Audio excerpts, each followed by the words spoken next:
welcome to the 5th episode of Easy Like a Sunday Story. Thanks for tuning in. Change of location, filming location this week due to the crazy weather and the noise where I normally film, which is in my conservatory. So and that brings me on to what I wanted to mention actually. There's an amazing word, and I'm probably going to pronounce it wrong, so apologies to any Danish people out there, but the word is hygge, and we don't really have a translation here, spelled Hygge, I think. We don't really have a translation here, but it sort of means, it encapsulates all of the things that being sort of cosy and warm and safe is, and that feeling is magnetised when outside there's a storm and that you maybe feel sort of scared, or it sort of intensifies what feeling warm and cosy and safe inside would feel. So, you know, the fire, the blankets, the lovely warm socks, the hot chocolate, the cakes, or the mulled wine, or whatever. And so I just I think that fits really nicely with curling up and having a blanket and reading a nice book or listening to a nice story, and that it's really important, especially at this time of year, to allow ourselves that bit of time to do that. And if we embrace that, then maybe staying in might feel a little bit easier, like a choice, as opposed to something that we've been told to do. And particularly helped by snow and storms outside, which is what we have at the moment. Anyway, this week's story is called Soup. It isn't the one that I had intended to write, but it's the one that came out on the page today and that I got finished, and the others I'll finish off, and hopefully they'll be in the coming weeks. I hope you enjoy it. Here it is. Soup. For me, blow drying the soup was a pivotal moment, a turning point, if you will. It was almost 2 p.m. I hadn't eaten, again, and I was feeling giddy and sick with a cloudy head, a sort of suffocating pain, barely noticeable under the adrenaline of my mad day, but definitely there, making everything a touch more challenging, my reactions a tad more delayed. I tried to make myself look presentable for this meeting, with way too much makeup covering the telltale dark circles and dehydrated skin, and the hope that the erratic hair shoved up in a headscarf would say cool, busy, chic, rather than I can't remember the last time I prioritised myself enough for a blow dry. I had no idea how long the meeting would go on, so I definitely needed to eat, otherwise I risked the food being too much of a shock to my system and going right through me or knocking me out with tiredness. All new but very real scenarios that I'd experienced recently. Okay, I said to myself, what's quick? Soup. Ring pull can, obviously. No time for tin opener rage today. That reminds me, I must get a new one. Said for the 268th successive day in a row and immediately forgotten. I shoved the soup into a bowl, I shoved the bowl into the microwave and finished off getting ready. It would have been an excellent plan, except the soup was too hot. I hate food that's too hot. I know some people won't consume stuff unless it scalds their insides, but for me, I need to be able to gobble it down and be on the move while I'm finishing the last mouthful. I didn't have the time these days to enjoy a full meal in peace with my bottom firmly on a chair. The microwave was atomic. I'd forgotten about that, and my autopilot had put the soup on for 3 minutes while I found my other shoe. The one shoe thing was another regular occurrence. I couldn't figure it out, but it drove me mad. Surely I don't take them off in separate rooms. I actually have had one Ugg boot in the back of my car for 7 years. I will not throw it away because we know what will happen the second I do, don't we? Right, shoe found. I have 5 minutes until I have to leave, but the soup is like a bowl of molten lava, and that's when I had the brainwave. Well, that expensive hairdryer isn't getting much use otherwise. It has a cold setting. I'll blow the food cold like my mum taught me when I was little, but with some additional power. Pleased with myself, I ran back upstairs for the 40th time since I'd been preparing to leave. I felt smug about my new invention. This should be a thing. I could just see it in one of those crap magazines you get with the Sunday papers. A hot food blower for the busy lifestyle. helping you make your stuff cool since 2021. I'm not sure which was more disappointing. The realisation that my new invention was not only useless but actually quite dangerous, or the penny dropping that I was completely losing my mind. I plugged it in. I took the nozzle off. I'm not a complete idiot. And I went for it. Full blast. The shock of the scalding hot soup hitting my face made me throw the hairdryer up into the air, still on, and before I knew it, it had landed on the edge of the bowl. This had 3 consequences. Firstly, the bowl smashed. Secondly, the hairdryer sparked and made me scream with fear of not knowing if I'd electrocuted myself. And thirdly, it tipped the remaining contents of the bowl onto me. The place it hit was my very lower tummy and the very sensitive area below that, sort of like my pelvis and my pubic bone area. The rush of pain and realisation came over me like an ocean wave on a stormy day. I felt giddy, I felt confused and panicked. So much had happened in seconds. There was soup everywhere, destruction everywhere, but my clothes were eating me alive. I'd remembered from a first aid at work thing, somehow, that you mustn't take the clothing off as it can remove the skin with it, so I tried to sort of throw cold water onto myself from the sink, but the angle made it really difficult. I ran the cold into the washing up bowl for as long as I could wait, and then I threw it over myself. It helped a bit. I limped my way up the stairs to the bathroom, wincing in pain as I went, making the noise of somebody who's got a hot chip in their mouth. I turned the shower to cold and got under it fully clothed, screaming out from the cold and this discomfort. As I went to move my hair out of the way, my hand brushed my face and I yelped. I slowly touched it again and gasped.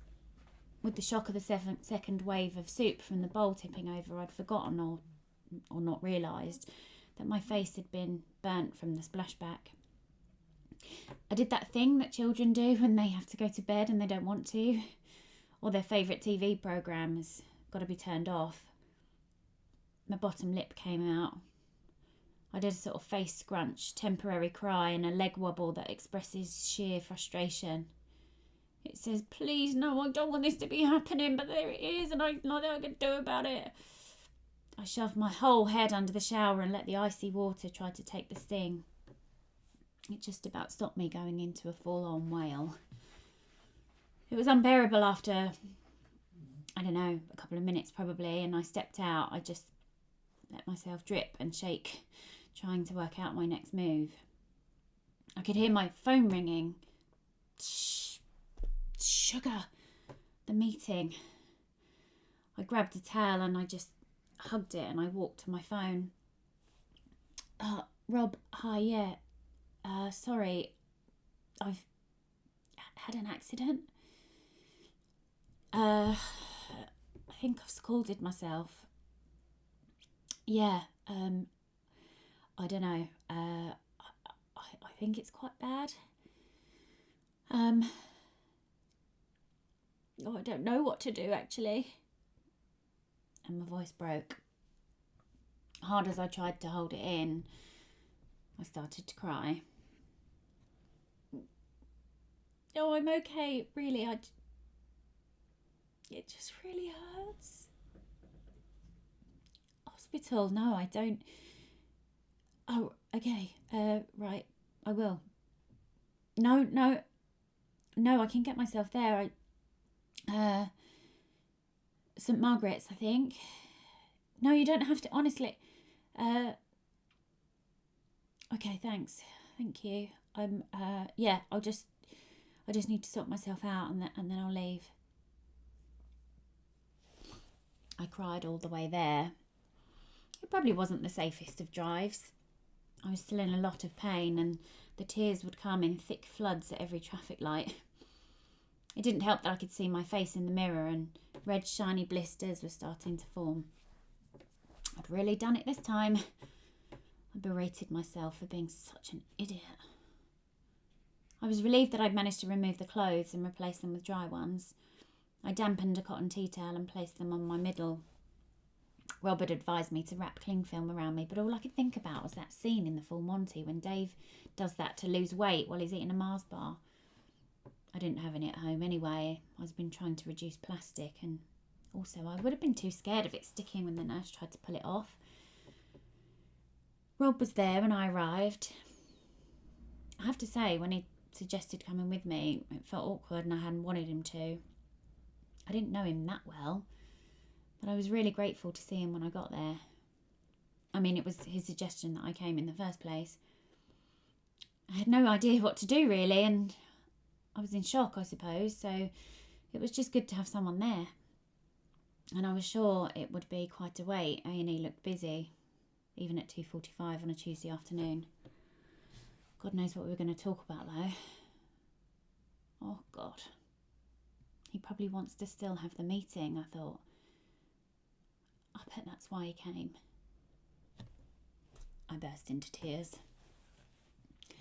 He put his arm around me, delicately, as he wasn't sure where I hurt, and he walked me over to sit me down. It's funny how crises break formalities, isn't it? The first time we'd met, we'd done the bold handshake, firmness levels demonstrating confidence, an essential move on a first meet. We'd got on in that first meeting, and by the second time we met, we'd been corresponding for months, so it felt less formal. Sadly not relaxed enough to go for the kiss on the cheek, which I'd accidentally tried. Why? Why did I do that? I'd done it to my business banking manager too. It's just so inappropriate. Just really friendly and excitable, I guess. I did it to Dolly Parton's cousin once, but that's another story. Anyway, I tried to kiss him on the cheek like the Italians do, and I think he'd read that I was going to go next level to a handshake, but he went in for a hug. So unfortunately, it resulted in me face planting and kissing his chest, sort of suffocated with squashed eyelashes. You won't see that move anywhere in the business meeting etiquette book. But bring on a crisis and all of that goes out the window. We knew our roles. He was in charge and I was being looked after. Imagine. I'd forgotten what that felt like. I never asked for help. I never showed weakness. I'd stopped the self-deprecating jokes for the comedy value. I'd stopped telling people I was new or learning or that I didn't know what I was doing. When I'd first started my health food business, I was in my late 20s and I had extremely blonde hair, like Dolly Parton actually. And I'm not saying it was my age or my hair colour choice or my gender necessarily, but I just found that I was always being told what to do. I was constantly being told how best to run things, being given free ideas, told what I was doing was wrong, being patronised. And my good nature and sociable personality meant I never wanted to offend anyone by rejecting their comments. Don't get me wrong, it wasn't that I wouldn't welcome sound advice. It got me to where I am today, but it was just that it was uninvited and it was given by people that didn't actually know anything.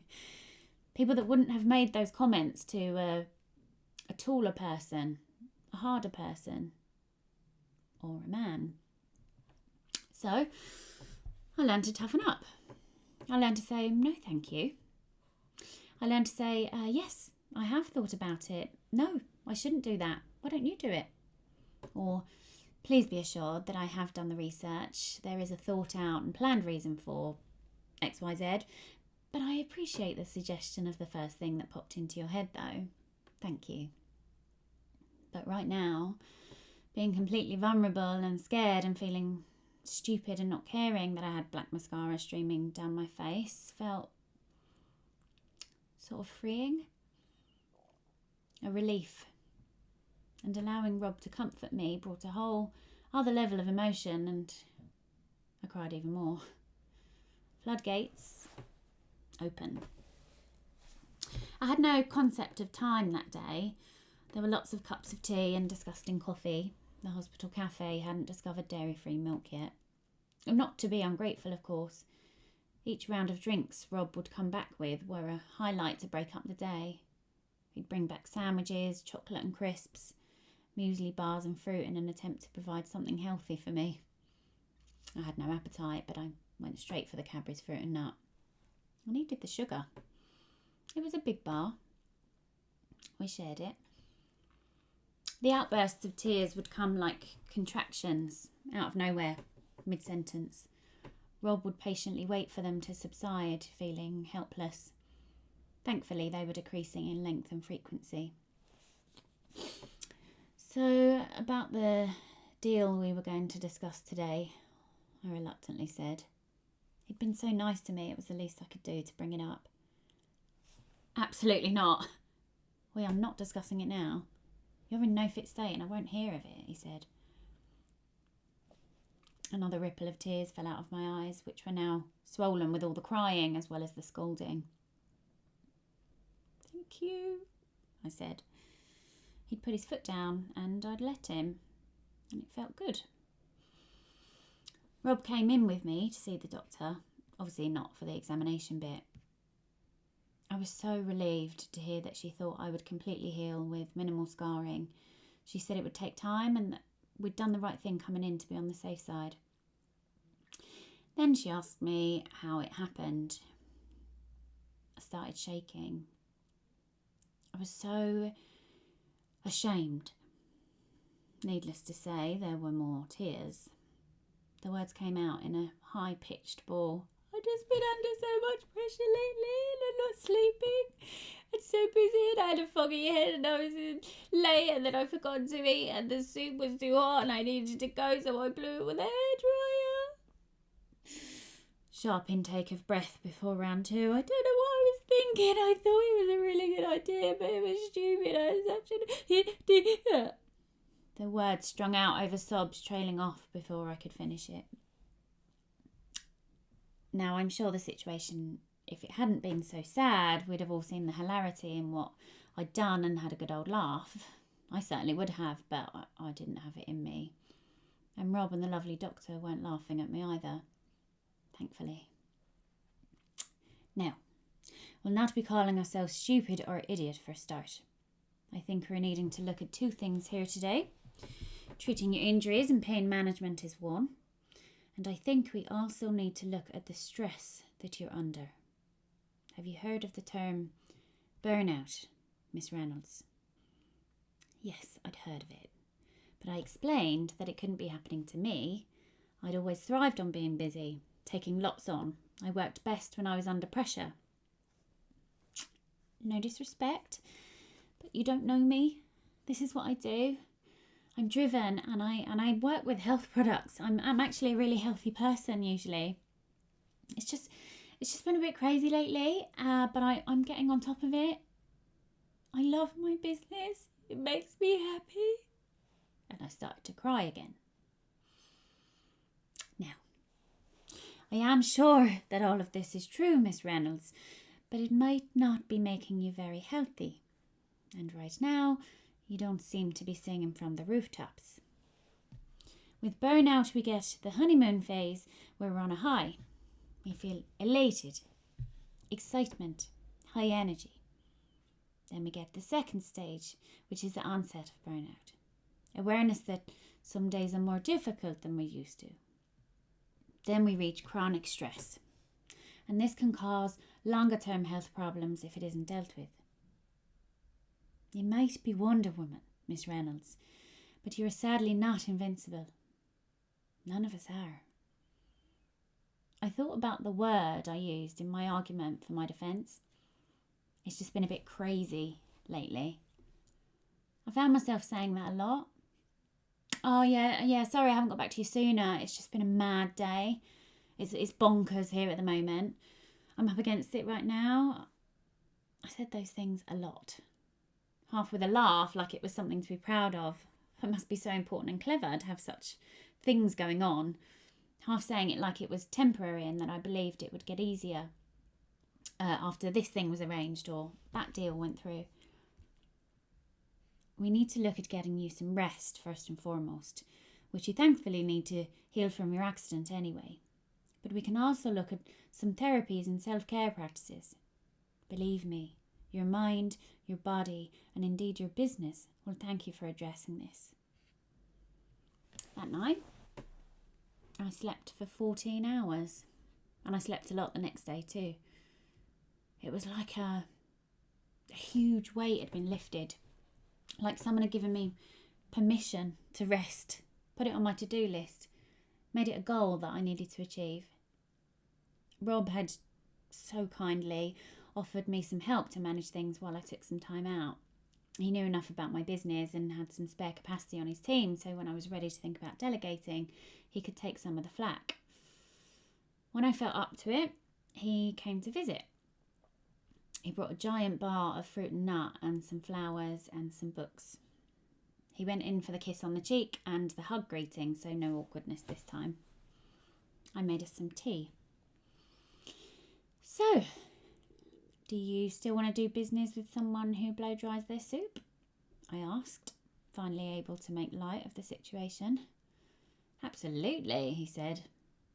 The worrying bit for me was that a health food guru eating food out of a tin, though. Yeah, I had been doing really well at telling the world how to live healthier lives and not looking after myself so much, it seems. Thanks for your support and understanding and discretion, and for not judging. Well, for everything, really. Pleasure, said Rob. It's nothing to be ashamed of, by the way. Nothing you've done wrong. It's not a weakness. It happens to the best of us. You? I asked. Yep. 7 years ago, he said. I ran myself into the ground. Work was everything. My wife left me. It broke my family up. And I couldn't cope anymore. My mental health really suffered. I was broken. So I sold the business before I lost it entirely, took some time out, and when I was ready, I went back to work for them as an account manager. I still get to do the stuff, but without the sleepless nights. No way. You owned Heavenly, I said. I had no idea. I just assumed you were always trying to climb the ladder, not shimmy your way down it. I never knew I had this strong fear of failure, I said. The rest and recovery had given me time to think for the first time in years. It feels like failing is the worst thing that could happen to me. I don't know if I can give in or stop trying. How did you accept it was time to move on? It isn't failure to change strategies or goals, said Rob. If we succeed at everything, then we'd always be headed in one direction and we'd miss out on loads of other things along the way. Sometimes when you focus on something, you miss all the other things in the shot. Your successes don't define you. You're still amazing. You still will be, more probably, if you choose you as one of your priorities. He looked heavily into his cup of tea, a bit shy that he'd just said such profound, heartfelt stuff. And all I could hear was that he'd said I was amazing. He thought I was amazing. And what was quite exciting about that was that I felt really happy that he thought that. So when I'm a bit more on the back of my feet, I said, leaning over to take a chunk of the fruit and nut to make it look like a casual comment, I think we should have that business meeting over dinner on me as a way of saying thank you for all you've done. I'd hoped I'd said it with enough sentiment that indicated that I liked him, but with the backup excuse of the deal if he wasn't interested. I don't think that's a very good idea, Bex. All the blood rushed to my head and the blush made my blisters throb. Oh no, I just mean I don't want you to rush back into things, and I don't want a deal to be the reason that we go out to dinner. And you don't have to thank me. But as two people getting to know each other a bit, yeah, I'd love to. Thanks. We both smiled, shy, beaming smiles. And I don't want to be presumptuous or anything, but if you fancy a healthy takeaway and a bit of company in the meantime, then I'm all yours, said Rob. Well, I don't think that's a good idea, I said. No. Of course. It's a bit soon. Sorry. No, I just meant that I don't want a healthy takeaway. But I'd love fish and chips and a large glass of wine, I said. You're on, said Rob. I'll come back at 8 tonight if you're free. Well, I did have a date with Catchphrase in The Voice, but I can reschedule. Perfect. Now get some rest. I'll see myself out. He gave me a kiss on the forehead. It made me feel pampered and cared for. It sounds weird, but I felt safe. I drifted off into a peaceful sleep and I knew I was smiling. I wasn't sure what content felt like, but I had an inkling that this might be the start of it, and I was keen to try it on for size. The end.